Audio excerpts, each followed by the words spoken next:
what it costs. I hit the ground and it go off. Yeah, hit the ground and it go off. Yeah, I can't take no loss. Yeah, I don't even know what it costs. Yeah, I hit the ground and it go off. Yeah, hit the ground and it go off. Yeah, run it. Ooh, I really feel it's my time. Mic check 1 2. Good morning, everybody. Happy Friday. Just making sure we're on. Are we on YouTube? Is this thing on? Refresh. Yes. Okay. Good. We're here. Spencer, JC, Steve, Alfonso. Crypto Friday. We'll have Louis Sykes stop by. We'll have Alfonso stop by. We'll have Kenny Glick stop by. That's the plan. I might want to talk about Nike, maybe a little bit of FedEx, a little bit. Both getting hit this morning. We've reached the point the cycle where if your company has like the words rare earth in the name, then to the moon, because that's been happening here the past couple of days. We'll talk about that. Yeah, metals, rare earth and otherwise looking good. Maybe we'll tease a report that Steve and Alfonso are putting out on Monday. That could be fun. Right? All right. What up, chat? T-Man, Luke, Zach, Billy, PJ, Dawson. Let's go. I got Steve. Oh, wait. Steve was here. Now we dipped. He'll be back. I got JC. Let's get the show on the road and go.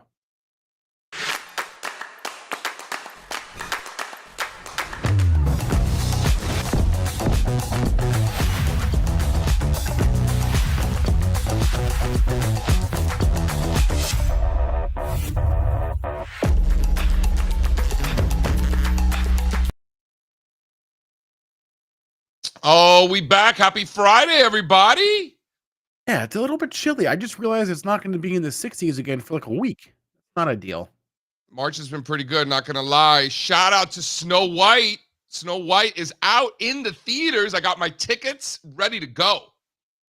I have no interest, and not because of like the woke stuff around this. I just think it's probably. Are you upset that Snow White is not white enough? No, I just think it's going to be a bad movie. Just like I have no interest in. Hi ho! So far, I've seen most. I've seen most of the Disney remakes, and they've all pretty much been, at best, mediocre. Some of them are like Lion King was not very good at all. But anyway, good. Have fun. Tell me how it is on Monday. Mufasa? Have you seen Mufasa? No, I will watch it probably in like 5 years with my kid. Dude, Mufasa's awesome. Okay, if you say so. Mufasa's awesome, and the soundtrack is fantastic. If you say so. And Snow White might not be white enough for some Republicans, but she is smoking hot. Those things mean both those things mean nothing to me. Saying. But I will not be seeing. I will not be seeing like this movie. pasty white, like somebody like somebody who lives in Massachusetts in January, like Yeah. All right. Color. Anyway, Strazza, are we bringing you on, or let's try Strazza's new camera? Oh boy, this is gonna be fun. Strazza has a new camera. Whoa! Look at this guy. You've been working out, bro? Does this work? Oh, you're on the wrong mic, man. You gotta. On the wrong mic. No. Yeah, restream here. Just fix the mic, and that's easy fix. Fix the mic, and then why don't you hit it there, Spencer? Let's go. Fine. Should be the right.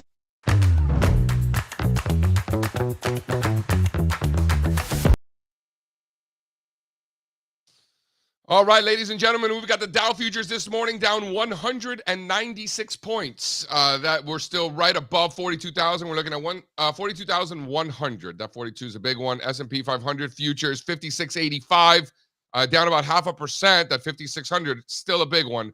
Both the Dow and S&P holding above that. The Nasdaq 100 is really the bummer out there in U.S. markets. Continues to be leading the way to the downside this morning, down 0.2%. 127 points to the downside, 19,750 for the Nasdaq 100 futures. 30-year bond futures up, back above 118, up 0.25%. Crude oil flat today at 68. Copper down 0.75%, still above 507 for copper. Gold is flat at all-time highs, 3,040. Silver down 0.2%, just under 34, with the VIX still above 20 over in funny money land. We got Bitcoin this morning doing absolutely nothing. Flat on the day, 84,000 for the BTC. Of course, Ethereum still under 2,000, down 1% on the day, 1960 with the Sol down 1%, 126 and change for Solana. And then finally, total crypto market cap Mr. Spencer Israel, 2.7 trillion crypto market cap. How do we feel about this morning's futures? My screen doesn't have, I don't think, as many things as yours does. But that being said, the only thing on my screen that's green this morning is the VIX and the dollar, and the yen, yen. The dollar is flat. The VIX is essentially flat for all intents and purposes, and the dollar's flat. So if the two green things are not even green, there we go. That's 30-year bond futures are in the green. Oh, I don't have the futures. Swiss franc futures also in the green. Okay. Come on, Spencer. Yeah, I don't. I have the 10-year. I don't have the 30-year. The Indonesian rupiah also up this morning. Swedish krona up 50 basis points, and the rupee. Can we talk about the rupee? Anybody want to talk rupee? How long it's been? I don't know. If I had guessed, maybe 6 months since we mentioned the rupee on the show. It's been a while.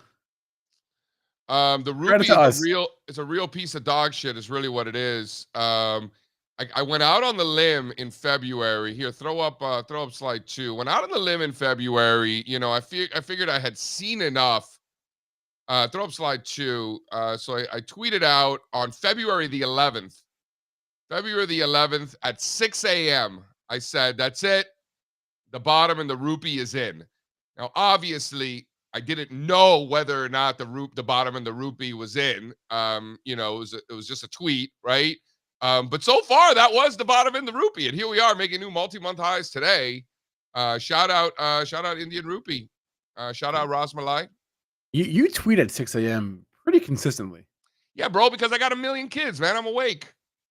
I'm not judging. I'm just observing. I'm up, bro. I'm up. Yeah. Okay. Right, Strazza? Tell them. Strazza. No, Strazza. You're on the wrong mic again. You're on no mic now. No mic.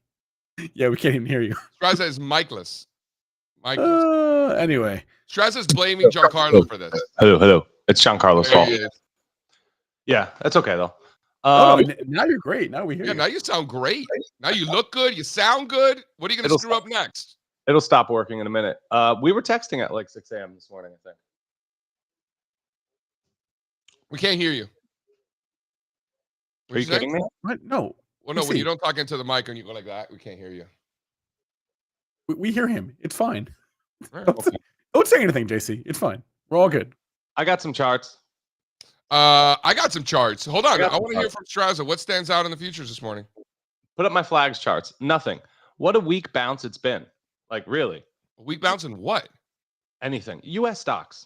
Okay. Stop asking what. We're talking about U.S. stocks because that's what I don't know. We were talking about U.S. stocks. We were talking about Indian rupee, 30-year bond futures, Swiss franc. I don't know what you're talking about. Only you are talking about those things. This is what people. Me and Spencer. When you decided to not have your microphone on, me and Spencer were talking about those assets. No part. I want no part of this. Do you see these bear flags? I see them. These things. I see them. U.S. stock market. It's all about growth. So this is big growth, little growth, good growth, bad growth, however you want to look at it. One tells you about where the indexes are probably going. The other one tells you about how the broader market's doing and the animal spirits, right? These two charts, more important than anything right now, they're going to tell you where the entire U.S. stock market goes next. If they resolve higher, then it's how far can we go? How much damage can be undone, right? What kind of levels could be reclaimed on some sort of a counter trend rally out of these flags? If they break lower, look out, the selling's not done. It's really that simple for me right now. Am I crazy? You're not crazy. How do you think this impacts the rest of the stock market? You know, I tend to agree with you, particularly in the NASDAQ, which has been the laggard for sure in the United States. How do you think this impacts the rest of the world? Is this one of those situations where the U.S. is leading to the downside and the rest of the world is going to catch down? Or do you think that it continues to not matter at all? The rest of the world is starting to catch down to a certain degree. They got to dig in here and hang on. We'll see. But the lower panel here, and again, this is about U.S. stocks more than anything. The lower pane here, that's the Magnificent Seven. That is the U.S. stock market at the index level.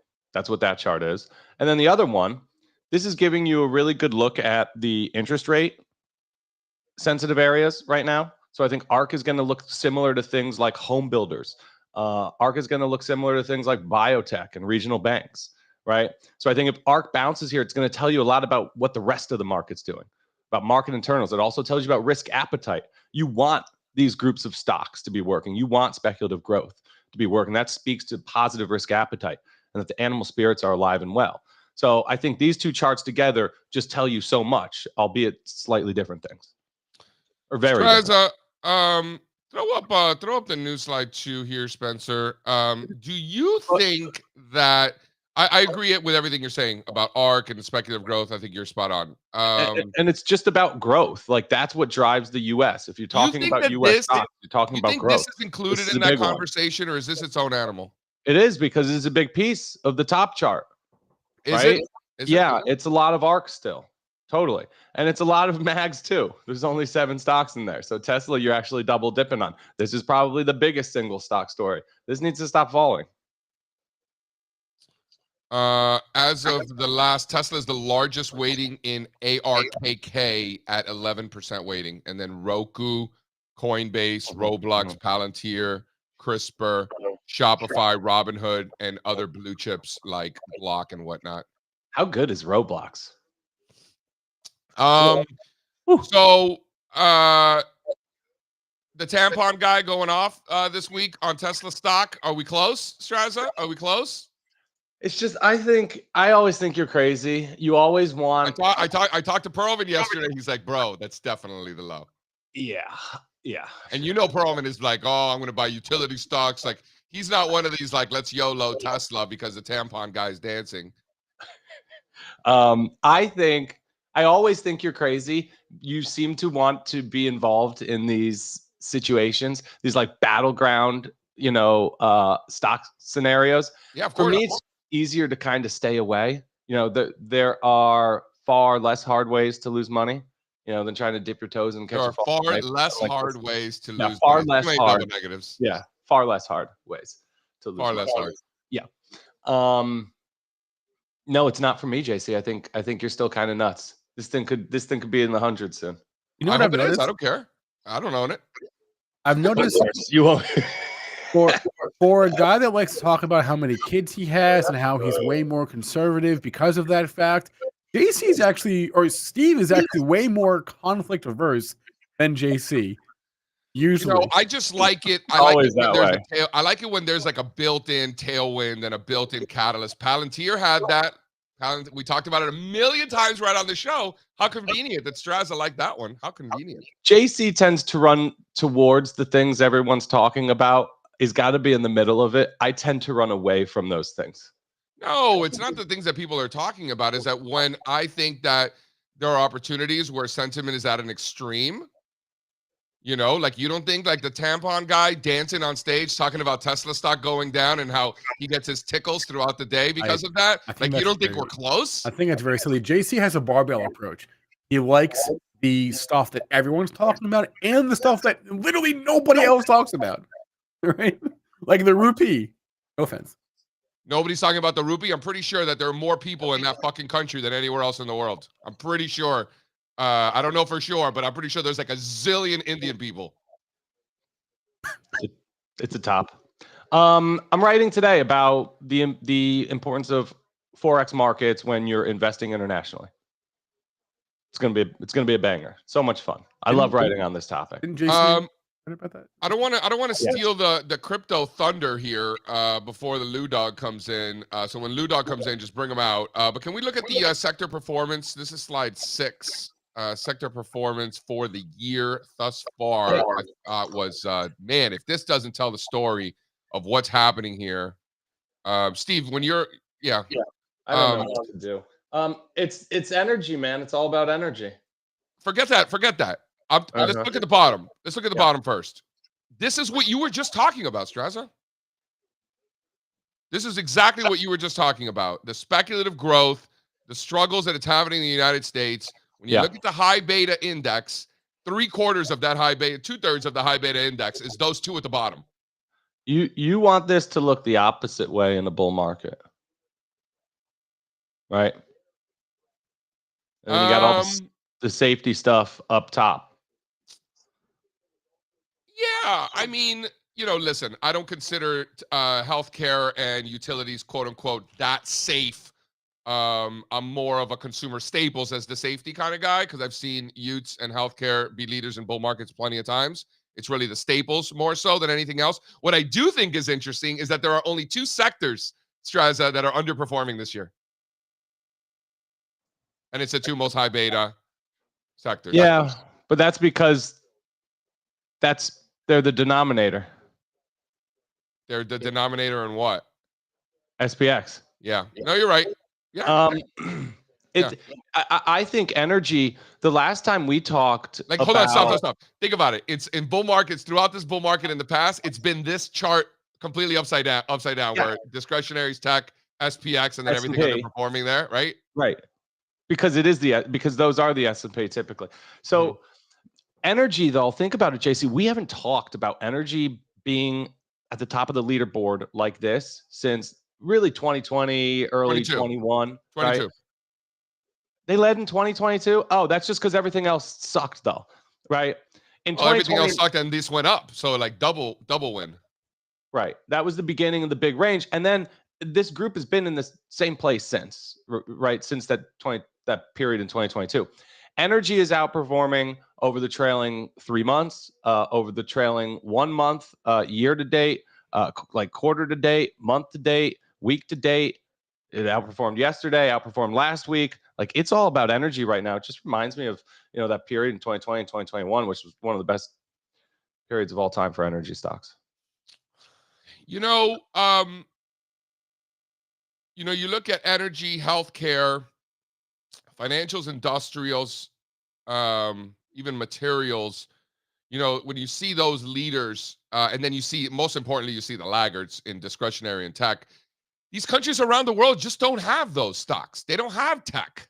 They don't have discretionary stocks. They have like 1 or 2, but they're dominated by, financials and industrials and the things that are not selling off. So it's like a combination, except China. China's like the weird one. China's the one that keeps doing well despite all that exposure in technology and consumer discretionary and internet and all that stuff. But for the most part, what you're seeing in Latin America and Europe and the rest of the world, Africa, certainly not technology and consumer discretionary. The rest of the world needs to hang on here. You don't want to see them catch lower. Follow the U.S. right now. Africa, new 52-week highs yesterday, by the way. Going to close the week at a new 52-week high. You're going to make me lose my mind. I'm going to make you lose your mind? Yep. Up in here. I was good. You took the words right out of my mouth. And you're losing your mind because Africa keeps going up and you don't own it, and that bothers you? I dare you to go buy AFK. I see that VWAP. That's a nice little pop. That's only great. Got 43 million in assets, but that's not the point. It's not like I'm going to go buy Africa. The point is Latin America's working, Southeast Asia's working, fucking Africa's working, Europe obviously is working. Like, there's just so much strength all over the world, like crazy strength. I don't even know what to say to you anymore. You don't know what to say to me. I will say that Louis here. Louis here. We're going to talk about the old cryptocurrencies. You know those things on the old blockchain chain? Why don't you do that, Spencer? Why don't you bring it? Got my fingers on the pulse, avocado and toast. Ludo. Morning, guys. How are you? Louis, it's nice to have a foreigner here in this conversation because we have a home country bias, recency bias, good old American here who doesn't give a damn what's happening in all the other countries around the world. You think that's like... Is that rude? It's a little rude. I think we all have this inherent home country bias. I'm a foreigner, and I certainly, I probably don't have too much of a home country bias, but I probably do, right? Because there's most people, if they are in their local markets, whether they're international, whether they're from the US, they're always going to have this tendency or this predisposition to have an overexposure to their home equities, whether it's because of its increased tax efficiency or it's just easier. I feel like we all just have some level of home country bias, right? I mean, JC, you're probably the same, aren't you? Do I have home country bias? I don't think so. Listen, I don't think that sounds awfully like someone who does have a home country bias would say. Right. Fair. But I don't think I do. You guys know me really well. Do you think I do? Yeah, but you're tangling up the situation here, because there's a big difference between me coming on saying let's talk about U.S. stocks. That's what people care about. I've been writing and talking about since last year that I'm 60-40 international now. So it's two different things. I might be doing it, but I still think we should talk about U.S. stocks, because hold on. Let's get back to that point that you just made about what people care about. Since when do we give a fuck what other people care about? I do. I'm sorry. I don't. This is a selfish endeavor. I'm in it for us. I'm in it for how we're gonna make money. So if you live in Texas and you don't want to buy Swedish stocks, then that's your problem. That's not my problem. Talking about Indian rupee and African stocks all day, and we'll see how many viewers we have on the show. For the record, we don't give a damn about the viewers. It's not like we're whoring ourselves out to some sponsors, like some pharmaceutical sponsor that we can't piss off. Like, we don't give a shit. We can do whatever we want. I feel like you guys have brought me on. There are more people in India. There are more people interested in Indian rupee than maybe any other currency in the entire planet. Can I get a witness? You guys have just brought me on. I feel like I'm just. I actually think we do market GLP-1 drugs right now between you two. What? You guys have just brought me on. I feel like I'm just like the couples counselor between you two. You're like bringing me on to like this to mediate this beef that you guys have got going on. No, I have a different feel to today. I feel like I'm Mike Francesa here. Like I'm sitting in my chair. I got like the mic coming down. Don't I? You get that like Larry King vibe from me? Like, what? You're not that good. No, I feel that way though. You're more like lean back in my chair. Somebody bring me a Diet Coke. No, I don't know. There's something here. Louis like, who's Mike Francesa? I might be. That's a fantastic question. I don't hate the chair, guys. This is like a New York sports announcer. Sports Talk Radio. Okay, Louis. Speaking of battlegrounds, this, my friend, is a battleground, and Strazza likes to stay away from battlegrounds apparently. But if you throw up the old slide 2. This is serious, and this is something that I've been thinking about. And I feel like just a foregone conclusion at this point that Solana is going to take over ETH, and ETH is just a loser forever, and just everybody's just like Solana is it, and if you own ETH, you're an idiot, and you know it's a laggard, and you're a fool, and all of these things. Everybody just assumes that. Do you assume that, Louis? I never assume anything, JC. Look, in crypto, anything can happen, right? And so ETH has been the worst single place to be invested in crypto. Like, it's down over 40% in 2025, right? Gold is up 14%. The US markets are only down 3%. Ethereum down 40%. That's unreal. And so, like you say, it's almost a foregone conclusion that this ratio is just the next move is baked in, right? That Solana is going to keep eating away at ETH. People are going to keep moving away from ETH and back to Solana, and this has just been a trend now that's just been in place for so many years. And this is such a great ratio chart, and it's we're at this breakout level, we're retesting it, but I feel like the game isn't over for ETH, right? People are still developing on ETH. There's still a lot of traction on that network, and so whether this is just a foregone conclusion, I'm not sure. I mean, I think it will also be just good for the space as they have more competition, healthy competition within all these different protocols. So I would love to see this ratio just surprise everyone and just completely collapse. Yeah, that'll be interesting. That would be interesting. If that happens, then you're probably looking at the BTC dominance falling too, right?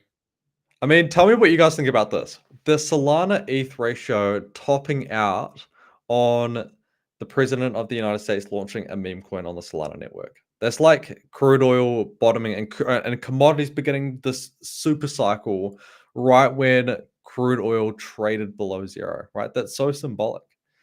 Did you see Grok launched a meme coin? I didn't. Yeah, Grok launched a meme coin yesterday. You guys didn't see that? Sol looks just about ready to break 120 here. If you anchor a VWAP from the summer 2023 highs, which is the high just before the base breakout, the reversal pattern in 23, you're there. What a level. Yeah. Bearish momentum. Needs to hold it. Massive It'd top. be tragic if it just didn't hold 120, right? Like the crypto just looks so terrible as it is. If Solana can't hold 120, I mean, imagine that. I think it's worth taking a shot, right? If it's above 120, the risk versus reward is so well in your favor. It's probably going to be messy for a little bit, just as it ranges and absorbs and tries to figure out what its next move is. I think that's probably the case in the entire crypto asset class right now. It's just endured such a significant drawdown that what we tend to see is that the market just goes sideways because nobody really knows what's going to happen. The market is just looking for what the next catalyst is. I think the case is going to that same scenario is going to happen in Solana rather, but the risk is so well defined, right? We're right there at 120. So I mean, what do you guys think? Just taking a shot against it? I think we were just talking about bear flags in ARK and MAGs, and I can't help but think that these coils in Solana and Bitcoin look really similar. I think they're all going to go the same way. Oh, you could just make a list. You really haven't had much of a bounce at all. These coils have been in place for almost 2 weeks now. I'm not going to actually put on a trade where I am shorting Solana or I am shorting Ethereum. I'm either going to buy it or not. How would I go about shorting Solana if I wanted to, Louis? What would be the most efficient way to do that? Just selling the futures contracts. Yeah. That's the only way to do it. You can short spot, but it's just a little bit more difficult. And futures is just where everyone trades short directionally. Interesting. Speaking of India, in India, that's how shorting works. You short the futures of the stocks. You don't actually short the stocks. The futures of the individual stocks? Yep. Wow. Because George Soros back in the day was shorting Malaysian stocks, and George Soros alone had more money than the entire country of Malaysia. So him shorting those stocks was literally destroying the country. So they made it illegal to short stocks. And a lot of countries out there, it's similar. It's a liquidity thing. So they take the futures contracts on the stocks and you can short those. That's what it is. Before we bring in Kenny, we had a question. JC, are you worried that the China numbers are cooked?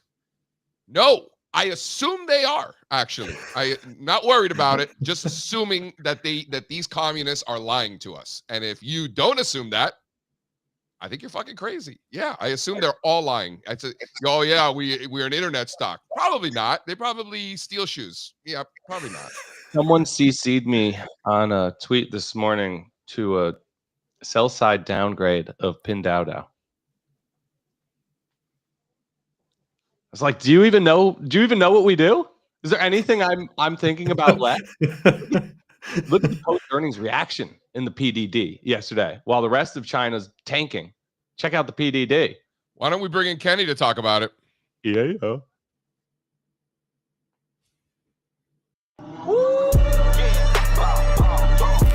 It's been a long time coming. They ain't come from my club, they tuck it. Putting up numbers, 99 pounds, and I still kept it 100. Hola. Yeah. Kenny Glick. What's up, y'all? Did you lose all your money yesterday betting on Kansas? No, but those 5-leg parlays were. I was blown out of the water with Louisville, actually. Dude, these market makers are seeing all these clowns with their parlays, and they're just making it rain. Well, knock yourself out with your 8-team parlay, bro. Oh yeah, I mean, my son's learned the hard way. All his friends do it. They're always big on the UFC. They think they could pick the whole card right. It's virtually impossible. Most bookies, most casinos make their money on the parlay players. That's it. It's hard enough to pick one game at a time. But I came back triumphantly with Michigan and St. John's last night. So it turned out wasn't so bad. So it was a fun night. Michigan and St. John's saved the day. Good stuff. All right, talk to me. We were talking just now about the Pinduoduo, PDD, and with China selling off yesterday, the old Pinduoduo hanging in there pretty good. Oh yeah. Actually, I felt naughty trading it, but if you give me a faux show, bro, I'm in. Can you explain to the folks why you feel so naughty trading the Pin Dow? Well, considering I've been trading for 30 years, I was beaten by a lot of these stocks. And some of them were just so blatantly scammy. There was even a 2020 special. They talked about environmental risks in China. There was a company that was supposed to be helping sift through rubble and get the copper out of the water, helping the environment. And these weren't even real companies. There was a coal company that was supposedly, just every company that I was trading at the time turned out to be not real.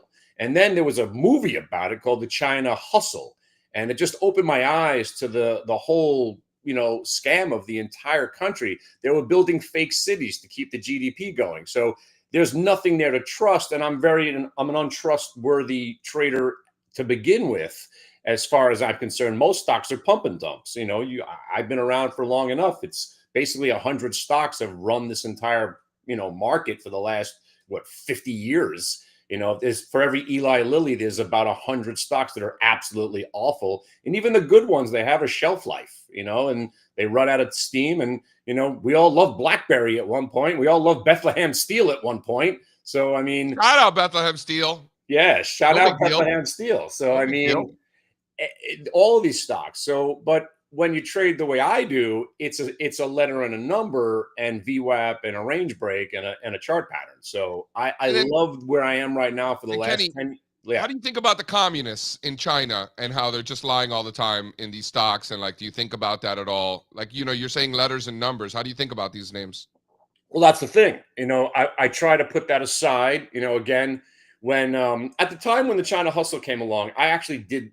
I liked Alibaba. There was something about Jack Ma. I was like, this guy's a cyborg. I like this guy. And the larger the head, the bigger I like this guy. The guy had the largest head in the world. I'm like, you know what? I like Alibaba. I don't know why. And I got to tell you, Baidu was one of the first stocks I bought coming out of the 08, 09 crash, and it did very well. But you can't trust these companies as being real. But I'm not an investor, so it really doesn't matter to me as much anymore. I just root for their demise. I don't want them on our market. I think they taint the market. I'm just not a fan. I boycott. I think it's just your recency bias because China has sucked for so long.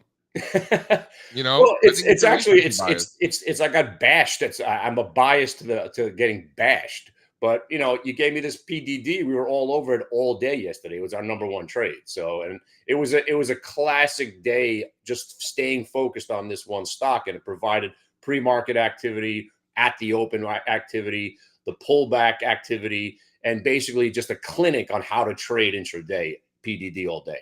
Yeah, it doesn't always work out that way, but certainly yesterday with the PDD, very nice. Why don't you tell me about this morning, right? So yesterday, as a one Babe Ruth said, yesterday's home runs are not going to win today's ball game, and that's exactly where we put ourselves today, with the Dow down about 0.75%, Nasdaq's down a stick, S&P's down almost a stick. What are we trying to do this morning? Are we looking to perhaps buy this dip on a breakout back above that anchored VWAP? How are we thinking about today? Well, right now I'm short the Qs, and I'm looking to crush Carvana again. It ripped on an upgrade yesterday, which when stocks go up on upgrades, it still makes me laugh. Like the analyst is actually trying to help you and they know something. But once Carvana rolled over, I started shorting that again, and I did short the stock yesterday. I'm naked calls, but I'm looking for the same day as we continue to have. There's been a week that we've had weak Fridays. And if Friday continues to be weak, it usually gets really bad into the close. So if we don't have a rally intraday, and again, I'm not thinking about covering shorts on the Qs unless we get over 476.80 right now, and that's above the VWAP. So I just don't like this market right now. I don't like the fact that MU gave up the gap. I don't like the fact that Nike gave up the gap, because both of those stocks were gapped up yesterday, and then reality set in. I thought MU was going to hang in there, but that one gave it up also. Nike gave it up. Lennar is down. And then, of course, there was one more, FedEx. So this is not good, okay? So, and again, that complacency, I really haven't felt that, fear. Even when UVXY was at 30 and we were testing those lows a couple of days ago, I don't feel that capitulatory mood. I still think it's coming, and I still think the Qs are going to see 450, and it could be next week. I just think they're going to get one more flush in this market right before earnings season starts, and the banks, Delta Airlines, usually the first one now, I think April 11th. So we have, another couple of weeks for this market to scare the shit out of some people, and then we'll see where we're at, and then we go right into JP Morgan, Goldman Sachs, Citibank, and without the banks firming up and starting to rally, we're in some trouble here. So that's where I'm at. But again, that's speaking on a grander scale. I'm the guy that's staying focused on the individual names for the day.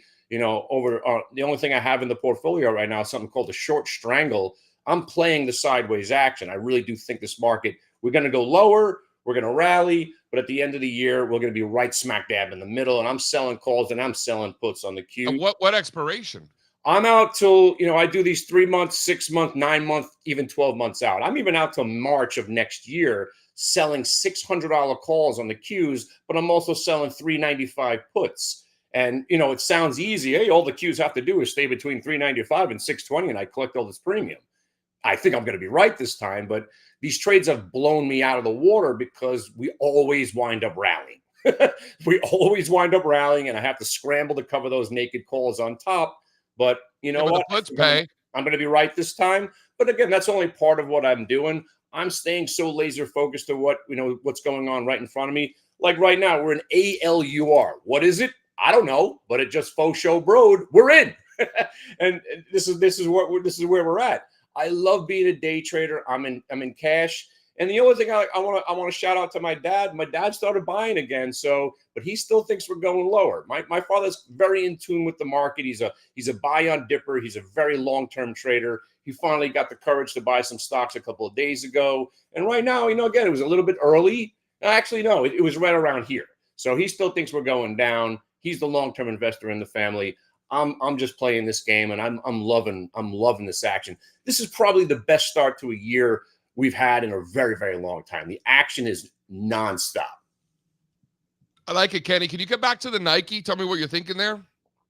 Yeah, you know what? This stock, everybody was looking for a comeback, and it's very, very disappointing. I am looking for a comeback today. I was too, for the record. Yeah. So I mean, the setup right now is absolutely perfect. $67. Give me over 67. I'll probably give it a shot. And if we're wrong about it, we're looking at a half point risk. Kenny? What's up? Why 67? 67 right now. You kind of held it, then you broke it, you tested it, and the VWAP is right there at about $67. So I like it. I like it above 68. I love it above 70. Yeah, well, if you get 67, you might be getting 69, and if you could get over 69, you'd be looking at 72 possibly. It's hard for me to get and that's over if the market needs to cooperate. The stock is in such a downtrend. Everybody's forgetting about it. Again, they threw the China word out there. So we're at, I think this is 3-year lows, maybe 5-year lows on Nike. Let me see. I think it could be 3-year lows. So it's pretty damn ugly. And, again, there's other shoe companies out there. The Jordan thing is back from the 80s. I don't know. Nike is just no good. But, again, when they look their worst, that's when they quite often turn around. So if you can get over 69, you could be a winner. Yeah. But let's see what happens at 67 first. So you got to stop going down first. You got a little area if you want to, even before the 67, the 6640 area right now. You kind of held it. These areas where you hold and then break down, again, classic technical analysis. What was support then becomes resistance. So you had a little support there at 66 and change, 6650, let's call it, and you broke down. So if you get back over that, you'll get that retest of the VWAP at 67. But if you fail there, you're going to roll over. So again, listen, this has been phenomenal action. We're trading everything. Williams-Sonoma the other day was phenomenal. I never traded that stock in my life. DRI yesterday, never traded Darden in my life yesterday, shorted that one. So just a lot of action, just staying focused on the the chart patterns and VWAP. Love it, Kenny. Listen, try not to blow too much loot this weekend. You know more about trading stocks than you do about picking college basketball teams, respectively. Just remember who you are. Stay true to who you are, Kenny. Yes, and I'm coming for you, Carvana Longs. I'm gonna take all of your money and I'm gonna crush this thing to $96 if it's the last thing I do. See ya. Love it. Do it. I don't care. Send it to 0. Love it. Kenny Glick. I hit on 2 parlays yesterday, a triple and a quadruple. Did you know that only stupid people bet parlays? 25% of the bets that are placed on online gaming apps are parlays. Are they really? Yep. It's catnip. 56 It's catnip. Over half of pure profit. the profits are from those 25% of bets. Yep. Over half their. So it's kind of like brokerage firms and options. Yeah. So like I was talking years ago, I was talking with a friend of ours, Nicole Sherrod. We should get Nicole Sherrod on the show. Why don't we get Nicole? She's busy these days. I don't really know her. Oh, you don't know Nicole? I mean, knew her. I've met her, but I don't know her. Dude, Nicole she is a G. She's like, she like wakes up in the morning and just starts like YOLOing like orange juice futures in bed. Like she's like, she's putting on like Amazon earnings trades like 5 minutes before the close. Like if you say so. She doesn't mess around. So anyway, Nicole was working at TD Ameritrade years ago, and I was doing some consulting for them. So I learned a little bit about the business. And clients with options accounts are worth 10 times more than their clients with equities accounts. Isn't that crazy? Granted, that was like 10 years ago, but I don't think it's that different these days. They treat you better too. Because they? What's the stat about percentage of options that expire worthless? Right, most of them. Right. Yeah. Right. So they love it. It's gravy. It's all gravy, and parlays are the same way. Can we did we lose Louis? I wanted to talk about that MicroStrategy. Yeah, I think we lost Louis. Strazza has opinions. First of all, my first opinion of this chart is, why is it that these young kids these days make these lines? Not that one. Throw up Louis so I can make fun of him. Throw up 7, then we'll come back to mine. Us old men, we have trouble seeing. So I don't know if Louis is like trolling us old guys and making the lines so soft that we can't even see them. You know what I mean, Strazza? Like, is he making fun of it? You're on mute. Is he making I can't see that. You can't even see it, right? I can't see that. No. I have good vision too. Listen, you got to watch. I think watch the BMAX. There's going to be, the information is going to be in the bond markets. Watch those convertible notes. I think the BMAX is going to give you a good read. It's down 2% here today, pre-market. So we're digging into this, Louis and I. Can you explain to the folks what a BMAX is? Yeah, that's the convertible debenture fund. The corporate treasury convertible bond ETF. So this owns the actual convertibles.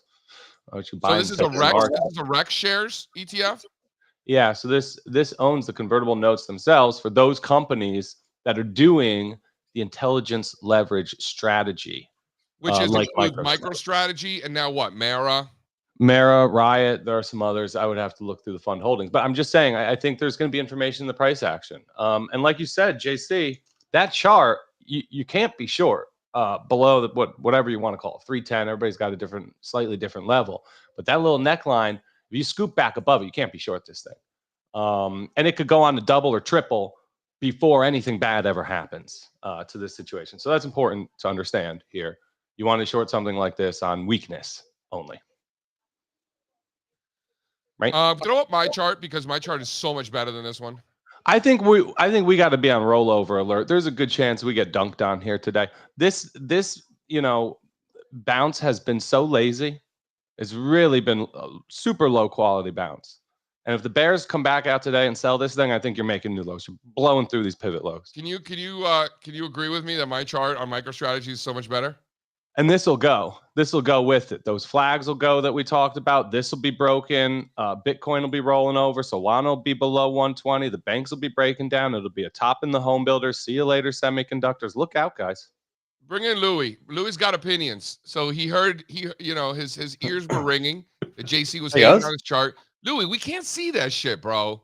These lines aren't look at those lines. These are the types of lines that one needs to see. I've just come on here, and you're just like roasting my charts now. Yeah. Come on, never roast another man's charts. That's you don't go with your charts, Louis. Great charts. You generally do have great charts. That one sucked. Wow. All right. I mean, it's what it is. You know, you do good work. See you later, guys. Louis, seriously, on a serious note, what do you think about this MicroStrategy? You know, you put that 310 level. I don't disagree with that. Like I'm not hating on your levels. I'm hating on your execution of the chart art. You know, that 310 is admirable. I'm more of like a 3 1/4 kind of guy. I'm more conservative at my old age than, you know, a young man like yourself. So I'm looking at more like 3 1/4. If this thing goes, it's going to 800. Strazza's not wrong. Like, Strazza's not wrong. This thing could get absolutely destroyed. I hope it does. I really don't care at all. But if it's about 3 1/4, I'm flipping the book long. What do you think, Louis? Yeah, I don't really have much conviction either way. You know, it's obviously a derivative of Bitcoin, right? And the trend in Bitcoin is sideways for now between 70K and 90K. And so I don't really have a whole lot of conviction, at least in the short term. Even if we get this move above 310, Bitcoin is still going. If Bitcoin is still in this range, I don't really have much conviction on a rally in the short term. I found it really interesting. Not sure if Strazza was telling the story about MicroStrategy at Future Proof, but I mean, have you told that story yet, Steve? To a degree, I shared enough. What did you leave out? Listen, I don't want to speak too much about it. Why? Talk about something I don't know about. Because I think this thing's going to be an absolute disaster. And it sounds absolutely crazy. I don't understand why that's such a problem. If you think it's a disaster, what are you so scared to, like, you think Michael Saylor's ghost is going to haunt you? Like, what do you, like? No, I'm not a convertible bond expert. There are questions that need to be answered. I'll watch the price action for now, and that'll guide us. Louis and I are digging. I was going to say, isn't the price action just going to tell you everything you need to know? If this thing's going to blow up, you'll see it. I think there's different things. Louis had some good ideas. We're going to track simply the MicroStrategy purchases. If those dry up, that's probably some of the best evidence. Oh, that's a good point. Like, so in other words, if Bitcoin starts falling and MicroStrategy starts falling and they're not buying, yeah, there's a reason. And I think what you said, the credit default swaps, I think we have to look to the bond markets. And then why do you not, you don't want to speak too much on it because you're just not an expert at convertible notes and you want to stay in your own lane? Yeah, and I'm not like an investigative journalist, you know, let's short this thing to zero kind of person. Listen, I want this thing to either be a hero and rip north of 1,000 or be a zero. I don't want something in between. I think both of those scenarios would be kind of cool. What does your boy Herb Greenberg say about this? Does he have opinions? People are staying away from this. And that's an interesting part too. Yeah, because 2 years ago, everybody had a short idea on this, but not today. And I think today it's built so much more dangerously, especially as they keep buying up top ticking Bitcoin with billions of dollars of purchases. So, I mean, to be fair, they top ticked every other top also. Yeah, it might matter one day. I don't think they care. You're saying it'll matter. This time it's different. Here's the thing. If this works, nobody should ever start a business again. Why? Oh, it's zero. You got to be doing it in an asset that's going up in price. No, if this works, everybody will do it eventually. So we'll see, right? Everyone will do it. There's no better model in the world. A point. Why don't we bring on a convertible bonds expert? This is literally like heaven for an investor. It's so amazing. It's the best thing anybody's ever heard of. Michael Saylor was literally teaching a master's class on leverage to a ton of people who already took a master's class on leverage. But he was reteaching us how it works. That's the quote of the day right there. I think that's truly amazing, right? So, I mean, everybody will do this. A couple of years from now, every company is just going to be the strategy. It's just going to be some sort of like a replica of the strategy. Because why would you do anything else? Why would you build a business if you could do this? Please, Spencer, if you will, can you throw up, enough with the MicroStrategy? We know the levels. We're good. Can you throw up slide 4 and talk about this Ripple? Because Louis, I really want to hear your thoughts on this because there isn't a single cryptocurrency in the world that looks anything like this at all. I feel like you have this obsession with Ripple. You keep talking about Ripple and you keep bringing me on to talk about Ripple. And you already know what I think about Ripple. I just don't like the crypto. Stock, if this was a bank, if this was a a rock, if this was an energy stock, I would be talking about it the same. I mean, this, especially when none of its peers look anything like it. Like it's its own thing. $150 billion in market capitalization. This would be a top 60 stock in America. It would be a top 20 tech stock if it was a tech stock. I mean, like that's not nothing, Louis. Like I don't think like I'm like, you know, I don't think I'm overthinking this. Like this is a real deal, Holyfield. I mean, if you're talking about MicroStrategy and you're saying, hey, look, this thing is fishy, it smells bad, I think it could be a disaster, like Steve said. I mean, Ripple was the epitome of that sentiment. It's just, I mean, sure that the chart looks really different, it looks unique, and so you can absolutely trade it on a breakout, which I don't really think is going to be coming anytime soon. Right. But probably not, right? No, probably not. Not in this market, at least. You know, maybe we're going to get this dash for trash and a final blow off top in crypto, and you get Ripple breaking out. But I don't really think it's going to be holding much above this breakout level in the long term. And it just like MicroStrategy, sometimes with components of their strategy, their intelligent leverage system, it just smells a little bit off. Ripple, I just don't really like the smell of it. It's I keep talking about it. I've talked about it a lot on the show, the tokenomics, just the sentiment, how crazy the community is, just the lack of transparency, the lack of any proof that they're actually doing anything meaningful. And yet it's got $145 billion market cap. Like you said, JC, that's not nothing. It's not nothing, man. It is the real deal. Damn, son. I think, I even think, just going a little bit further, I think that Ripple does more damage than good to the crypto industry. Where you've got take a company like Coinbase, for instance, right? Coinbase doing every single thing right. They're diversifying their revenue streams. They're working with the SEC. They're really just pushing for the United States to be the crypto capital of the world. And they're doing so with so much transparency, and they're doing everything right. Ripple, the complete opposite. These guys are actually doing harm to the ecosystem. The community is doing harm to crypto itself. I think these guys are a cancer to the crypto ecosystem. Wow, Louis hating on the Ripple. Louis, really that bad? Just telling it like it is, like I always do. Listen, I know you tell it like it is, and you always do. I'm just, I don't know, makes me like it a little bit more. I'm not gonna lie, I love you, Louis, but I love that how angry you just got at these folks. Like, what is this? What is the problem? I guess I just don't understand what you get so upset about. Somebody is cool and collective, you know, meditating, going on hikes, you know, someone like yourself, you know, not a New Yorker, you know, a very, you know, sensible Kiwi like yourself, going out there just hating on this community. Like that to me stands out. It's just not like you, Louis. No, I mean, it isn't, because like you say, I just genuinely just tend to follow the trends and just be very objective, and Strazza's probably got, he probably shares the same sentiments with me, that it's just, they're just not doing anything right. They really aren't. And so if they're not, I'm going to criticize them for it.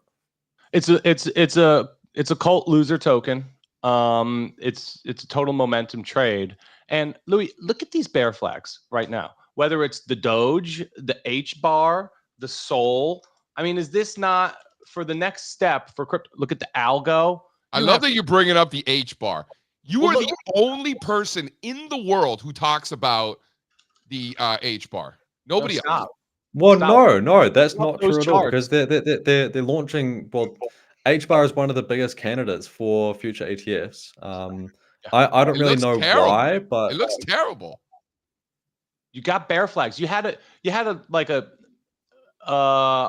what could have been a washout pivot low on March 10th, and then coils have formed off of that in different shapes, right?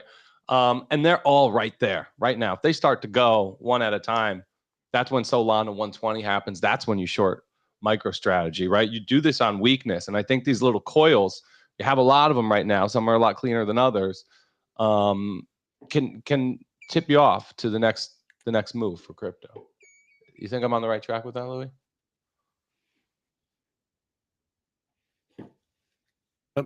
Louis? Did we lose Louis? We lost Louis. He's switching his ear pods. Yeah, right. I don't know about the community. I don't know anything about that. You know, H bar does not look great, And Ripple really stands out as one that looks better than anything else out there by a long shot. Look at Litecoin. Litecoin is one that not long ago we were talking about looking better than everything else, or as one of the best. Basically completes a top.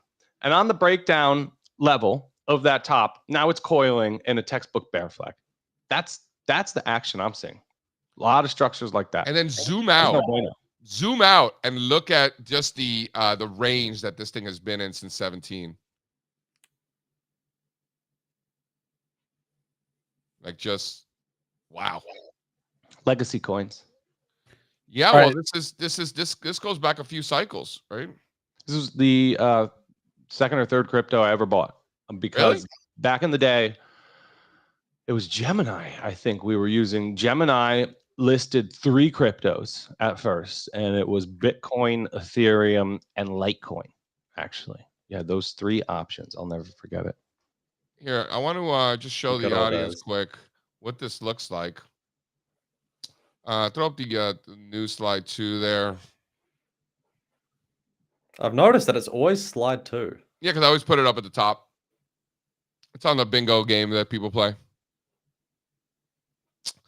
Look at that range, dude. No? Big fat nothing burger. Big fat nothing burger. A series of lower highs and a series of higher lows for 8 years. The resolution here, correct me if I'm wrong, guys, the resolution up or down is probably going to be pretty significant. Do we have an update on the market capitalization of this bad boy? I don't even know how this can resolve above $500 and go to 1,000. Like, who's using Litecoin? Nobody uses this. Who uses any how of can this it resolve?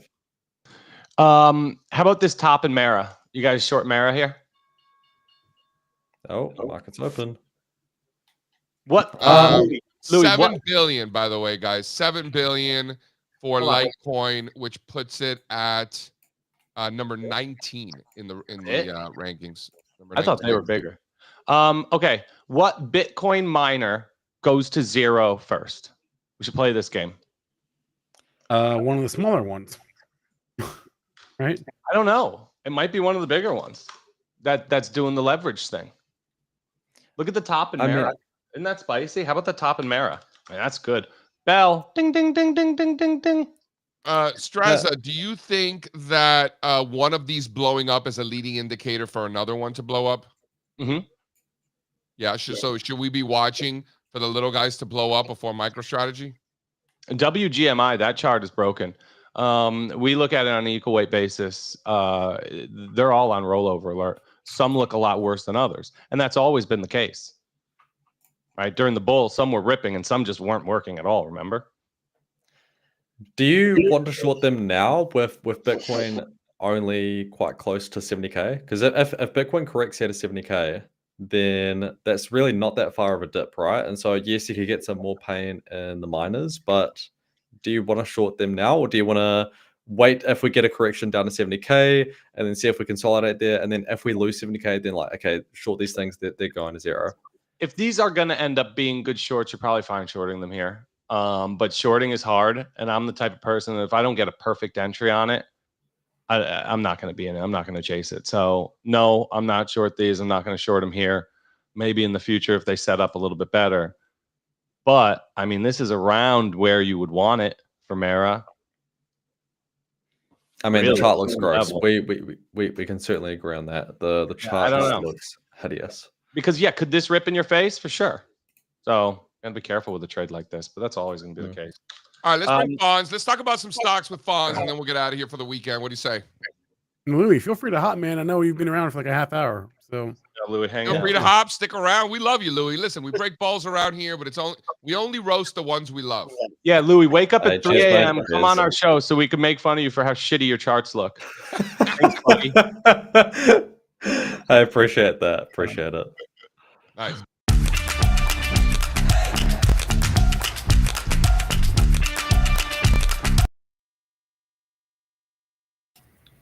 Ooh, Fonzarelli in the house. What's up, guys? What's going on? Just Alfonso gallivanting around the world, you know. Oh, yeah. Oh, he's back now. Miami He's back. Beach. I see He's how back. it is. Nice. I mean, Miami was great. The weather, perfect, man. I think we're paying you too much, Fonz. What do you think? This guy just living some life, Fonz. Living some life. How was the UK? How was it? Was it good? The UK was great. It was great. Yeah, you like it? A lot of Brits there, huh? Yeah, of course. Not a lot of Cubans. No, it was great. Beautiful towns everywhere. So yeah, it was good. It was like good. Like old castles and shit. Yeah. I went to Edinburgh, so it was so cool. I mean, I recommend it at all. Nice. And then Miami Beach. What stood out from the from the conference? You saw a lot of friends. We went to the Versace mansion. He was shot right on the doorstep there. We actually went to the bathroom in the Versace mansion. Oh, you went to the Versace bathroom. That's cool. Right across the street. Was it awesome? Yeah, they were holding events there throughout we bumped into Tom Lee there. Yeah. And what did he say? Did he just go right into the market? That's how he rolls. It's like, hey Tom, how you doing? What do you think about the markets? Didn't ask. Just doesn't, like, no pleasantries with Tom. It's just all business. There were no pleasantries. No. No, we didn't get into the markets, but they were, I think that's where they were doing the CNBC from too. It was cool because we went to Joe's and sat at the bar for lunch, and it's like 5 blocks south, maybe a little bit more probably. Were you in the restaurant or like the market next door? The market, because the restaurant wasn't open. But they have the bar and they got the TVs. So on the TV, they had CNBC live from 5 blocks north of us. Josh and the guys that we were just hanging out with were on, the set at CNBC. I think they did that from like the roof of the Versace mansion. It looked like. That's cool. Yeah. That's Sorry. Cool. So how'd you like Joe's? Delicious? Fonz, what'd you think? I didn't like it, to be honest. He's not a cold crab guy. Not a big fan. Are you serious, Fonz? Not wow. What about the hash browns? Did you get the hash browns? What? No. Great hash browns there. We got the fried chicken though. We got the fried chicken. Oh yeah, all right. The fried chicken, that's a good way to go. What about the key lime pie? No, we didn't try the key lime pie. No, they should have got it, but Pat didn't eat the crab either. So Rose and I ended up eating like 2 pounds of crab each. What's the matter with these people? Fonz, come on, man. Oh man, we missed that. I feel that's the only thing I miss from that place, to be honest. All right, talk to me about the Hall of Famers. Talk to me about mega caps. Talk to me about what stands out. You weren't at our team meeting this week. You were thoroughly missed. Yeah, there was a segment there where I really could have used you. Talk to me about these mega caps, both domestic and internationally. Look, in the US, I see a lot of strength in some financials name, like Intercontinental Exchange, CME, looking great. Berkshire Hathaway looking great. Also, some energy names are popping at the top of our list. Chevron is one of them, and the other one is EPD. I love that chart. Just completed a rounding bottom formation. It's calling in a tight flag pattern. So if we can break above 34, 35, I think this one has a lot of room to the prior all-time highs. And international, I will have to say, financials also. I mean, they keep being at the top of our list. This time, a lot of Japanese banks, a lot of Japanese financials. So those are like the industry groups that it sends out in the mega cap. See that Muff G today, man? Mitsubishi, Muff G up another 4% today. Bro, Muff G, SMFG, MFG, all these Japanese financials are doing great, are ripping higher vertical line. So that's how it is. Man, that Muff G, what an absolute beast, man. Wow. And all these Japanese banks doing so well. You got the DXJ, you got the EWJ from an ETF standpoint. Yep. EWJ, is this inflated? This is adjusted. EWJ, yeah, still hasn't broken out of this base. But look at that base in EWJ over the last year. Tell me that doesn't want to break out, man. Right? Yeah, it's looking great. It's looking good. It's shaping up. Well, EWJ owns Japan in dollars as opposed to owning Japan in yen, like DXJ, for example. Right. It's been such a huge winner because the yen's been getting the crap kicked out of it. But now that the United States dollar is the laggard, then having the US dollar as your denominator seems to be very advantageous. Yeah. And if you look its own trick, if you want to just eliminate the currencies, you just take whatever money you want to invest in Japan, put half in EWJ, half in DXJ, and now you don't have to worry about the currency. Now you just own Japan. I don't hate that either. Right. And if you zoom out in EWJ, that base that you recently mentioned, it's happening right above that shelf former highs from 2 decades ago. So that's a big one. Yeah, that's a good looking chart. All right, beautiful, Fonz. Before we go into a little recess, who'd you meet? Who'd you run into at the conference that you thought was the coolest person to meet? Well, I have to say, I mean, Michael, Josh. I will have to say that. You didn't know Michael and Josh yet? No, first time. Really? Yeah. So that was super good. Also, I have to say, I mean, I'm a big fan of the Knives. Good presentation. He focused a lot on Tesla. He said this is like a top 3 opportunities in Tesla in the last 10 years. So that stood out to me. He said top 3 opportunities in Tesla in the last 10 years right now? Yeah. Hey. Yeah. What's up? Yeah. Tell him what he said about Elon Musk. Yeah, he said at the end that Musk needs to bounce as a CEO of Tesla, because of politics. So that's... He needs to leave? He needs to step down? Yeah, he mentioned that. Yeah, So he's not... He loves Tesla, but he doesn't love what Elon's been up to. Right. Think of how that's changed. A year or two ago, if you said Elon Musk is going to step down, we would be asking how much is Tesla stock going to be down. Now it's if Elon Musk steps down, how much is Tesla stock going to be up? What life comes at you fast, man. Wow, that's really interesting. Yeah.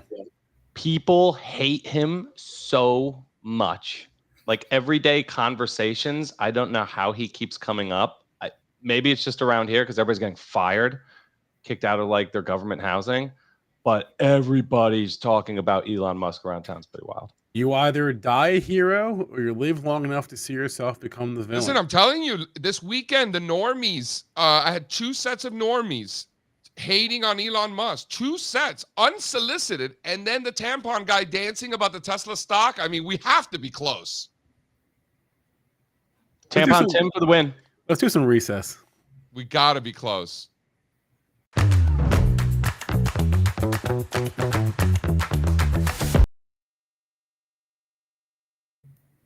I'll go real quick. I just want to say, I think it's crazy, NCAA. Wow. I'll bet North Carolina doesn't have to play at 10 o'clock at night. I'll bet Duke doesn't have to play at 10 o'clock at night. But UConn, I have to take a nap today to be able to watch my alma mater play basketball tonight because it's on so damn late. It's ridiculous. This is the world's smallest violin. I was going to say, like, right seriously, this is Murphy. the first world problem that you're complaining about. Not even 10 o'clock on a Friday. Why aren't we on prime time? The best team in the country. Oh my God, Steve. Yes, a lot of East Coast teams are playing at late times. Michigan, Eastern time zone, they're 10 p.m. Michigan State, Eastern time zone, 10 p.m. UNC Wilmington, North Carolina, East Coast time, 10 p.m. So, on the club, it is what it is. I don't make the rules. I am dabbling in the Robinhood futures stuff for this tournament here. The sports stuff, how is it? Yeah. I want to hear about it. It's a great user experience. I haven't made any money. I mean, I made like $1 yesterday, but like people love their platform, man. Yeah. I had to actually deposit. I've had a Robinhood account for years with no money. I had to actually deposit money in there to play. I think I still have 5 shares of Chesapeake Energy somewhere. Yeah, they gave me a free share of Snapchat long ago. I got rid of that. Anyway. No, for the last 5 minutes, I've been distracted by the fact that I just discovered that KinderCare, which is a daycare company, is a public company, and earnings last night. And I'm just sort of had my mind blown that there's a publicly traded daycare company. I don't know if I want my daycares focusing on shareholder value when it's like, a daycare for children and babies. You're not wrong, Spencer. I would not want my daycare. If maybe that's just me. I don't know. KLC is the ticker. It's a publicly traded company. I'm just chiming in here. I feel like just the model of a daycare company as a publicly traded stock is just like not a good model. No. This blew my mind this morning. I just Not a found good this out. model. The Like- IPO to last year. I didn't even know. Like, think about it. You're like the person taking care of your kid, like the nanny or whatever, is going to be like, what's more important, these kids or shareholder value? The truth is, shareholder value is actually more important than those kids. So that's not good. That's not good if you're a parent, right? Strazza's still on mute. I'm reading the call transcript from last night. This is eye opening. I don't know if I I gotta mention Nike's earnings report. Holy cow! I mean, it was a kitchen sink. It was a kitchen sinker, right? It was new everything CEO, bad. Yeah, right. So they put everything out there. You got to start looking for a bottom in this stock. If God forbid that stock could hold on and get back above those pivot lows, and it's getting blasted here today, but call it like 68, 69 bucks, 70 bucks. If it can scoop back above there on a report like this, I mean, their margins are falling, their sales are falling, their earnings are falling. Everything is just, and the trend has been going on for like 3 years now, and it's showing no signs of improving. At a certain point, those bad fundamentals are going to bottom out. This stock will be a buy. I think we're getting damn close. Mackey's hunting for a bottom in this. He is. I was talking to him yesterday. Tesla's up 2.5% right now. One Hole clearly not keeping up. You must be new here, One Hole. I am not in Tesla. I have not bought Tesla. All the details of the trade are in there. Clearly, you have not looked. But I will give One Hole a shout out. Spencer openly admitting that shareholder value will ruin. Dude, it's not a great model for every business. So every business not a great model for every business. Spencer's right. Traded. Spencer in One Hole, right on that one. Right on that one. Sheesh, man. All right. All right, ready? Anyway. All right. So we're going to continue with our magazine cover indicator series that we're going through here as I'm digging through these. This is one of my all-time favorites. This magazine right here was actually hanging in my office in 2009, 2010, and then again in my office in 2013. So this one and me go way back. You ready for this one? This is the New Yorker. Let me take it out of here. So this is the New Yorker, right? Oh, it broke support. It broke support. Literally a chart falling out of the bottom of Earth. Literally. That's what you call a decisive breakdown. Look at the date. Look at the date. Wow. October the 7th of 2002. If you were to look at the S&P 500, the S&P 500 bottomed 2 days later on October the 9th of 2002. That's great. That's amazing. Look at that. Market bottom 2 days later. Are you shitting me? Come on, you can't make this up. This is one of my favorites. That's an all-timer for sure. I've had that magazine for like 40 years probably. Good one. Come on, Strazza. You as a hater on the magazine. No, that's a Hall of Famer for sure. Hall of Famer. Yeah. That oil one, the one that says cheap oil upside down and then right side up, and then oil was never that cheap ever again. You see, I'd actually be curious to. I bet you probably don't read these. I'd be curious to see what that article actually says.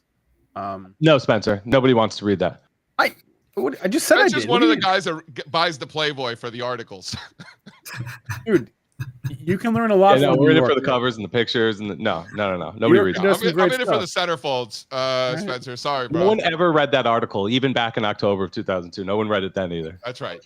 That's exactly right. You guys don't appreciate long-form journalism like I do. Spencer, we'll get together and I'll bring my collection and you could sit there reading your articles, bro. We'll just look at the pictures like grown adults. All right. Cool. All right. I think we're done here. Let's get out. Everybody have a great rest of your day. Have a great weekend. Go make money. Enjoy the markets. Enjoy all the basketball. Enjoy the outside. We'll be back on Monday with our guest, Greg Harmon. That'll be really? Greg Harmon's going to be our guest on Monday? That is the guest on Monday. Nice. Meb Faber on Tuesday. Ooh. David Cox on Wednesday. Wow. Nice. What a lineup. So thanks for watching, everyone. Thanks for the chat comments. As always, we appreciate them. Go make some money and have a good one, all right? Happy Friday. May your call options expire in the money. Oh, happy quad witching, everybody. That too. Oh. YOLO responsibly, please. Run it. I can't take no loss. I don't even know what it costs. I hit the ground.